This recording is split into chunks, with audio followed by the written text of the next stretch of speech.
Hello movie buddies, welcome back to my channel. ఈరోజు మనం review చేయబోయే మూవీ వచ్చేసి the Mummy 2026 directed by Lee Cronin. ఈ movie చాలా డిఫరెంట్గా ఉంటుందనే చెప్పుకోవచ్చు. ఏమాత్రం ఆలస్యం చేయకుండా మూవీలోకి అయితే వెళ్ళిపోదాం. అంతకంటే ముందు మన ఛానల్ని ఫస్ట్ టైం చూస్తున్న వాళ్ళు సబ్స్క్రైబ్ చేసుకొని పక్కనే ఉన్న బెల్ ఐకాన్ అయితే ఆన్లో పెట్టుకోండి. ఇంకా స్టోరీ విషయానికి వస్తే ఒక ఫ్యామిలీ ఉంటుంది. ఆ ఫ్యామిలీలో తన చిన్న కూతురు అనేది ఈజిప్ట్లో మిస్టీరియస్గా అయితే మిస్ అయిపోతుంది. చాలా ఇయర్స్ అయిపోతుంది. అందరూ ఆమె చనిపోయిందని అనుకుంటారు. కానీ 8 ఇయర్స్ తర్వాత ఆమె తిరిగి వస్తుంది. కానీ అది అదే పాప కాదు. ఆ పాప బాడీ కానీ ఇంకా వాయిస్ కానీ ఇంకా చాలా వరకు ఆ పాప చాలా చేంజ్ అయిపోయి ఉంటుంది. కానీ వాళ్ళ పేరెంట్స్ అదేది పట్టించుకోకుండా తన కూతురు తిరిగి వచ్చిందన్న ఆనందంతో తనని తీసుకొని వెళ్ళి ఇంట్లో అయితే పెట్టుకుంటారు. ఇంట్లో చాలా వియర్డ్గా అయితే జరుగుతూ ఉంటాయి. లైట్ అదంతా కదే ఆఫ్ అవ్వడం, ఇంకా చాలా సింబల్స్ అనేవి గోడ మీద కనిపించడం, ఆమె బాడీ చాలా చేంజ్ అయిపోయి ఉంటుంది.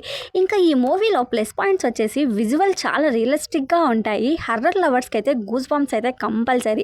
యాక్టింగ్ ఎస్పెషల్లీ గర్ల్ క్యారెక్టర్ అయితే సూపర్గా ఉంది. మైనస్ పాయింట్స్ ఏంటంటే స్టోరీ స్ట్రాంగ్గా డెవలప్ చేయలేదు, కానీ కొన్ని సీన్స్ అన్నెసెసరీగా లాంగ్గా ఉంటాయి. ఎక్కువ అయితే బోర్ అయితే కొట్టదు, కానీ అందరికీ నచ్చకపోవచ్చు. ఓవరాల్గా చెప్పాలంటే ఇది నార్మల్ మమ్మీ కథకైతే కాదు.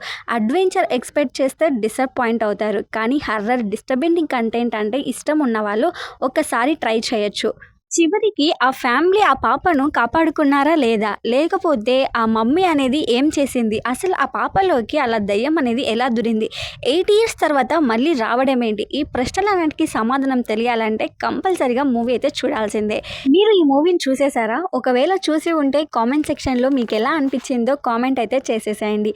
ఈ మూవీ ఎక్స్ప్లెనేషన్ పెట్టడానికైతే ట్రై చేస్తాను. అంతకంటే ముందు నోటిఫికేషన్ రావాలనుకున్న వాళ్ళు మన ఛానల్ని సబ్స్క్రైబ్ చేసుకొని పక్కనే ఉన్న బెల్ ఐకాన్ అయితే ఆన్లో పెట్టుకోండి. Thank you for watching. Bye bye.